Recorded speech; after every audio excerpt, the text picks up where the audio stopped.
காக்கும் தேவனாம் இயேசு கிறிஸ்துவின் நாமத்தில் அன்பின் வாழ்த்துக்கள். யாத்ராகமம் 20ஆம் அதிகாரம் 24ஆம் வசனம். என் நாமத்தை பிரஸ்தாபப்படுத்தும் எந்த ஸ்தானத்திலும் உன்னிடத்தில் வந்து உன்னை ஆசீர்வதிப்பேன். பிரியமானவர்களே, இந்த புதிய நாளுக்குள் நாம் பிரவேசித்திருக்கிறோம்.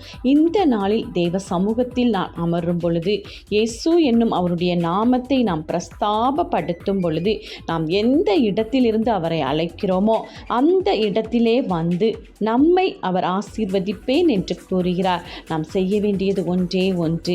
இந்த ஓய்வு நாளில் தேவ ஸ்தலத்தில் இருந்து நாம் தேவனை நோக்கி பார்க்கும் பொழுது தேவன் இடம் கொள்ளாமல் போகும் மட்டும் நம்மை ஆசீர்வதிப்பேன் என்கிறார். என்னென்ன காரியங்களை அவர் சமூகத்தில் வைக்கிறோமோ அப்பொழுது தேவன் நம்மை மேன்மைப்படுத்துகிறவராய் நம் கரங்களை பிடிப்பார். செய்ய வேண்டியது ஒன்றே ஒன்று. அவர் நாமத்தை பிரஸ்தாபப்படுத்துவோம், ஆசீர்வதிக்கப்படுவோம். ஆமேன்.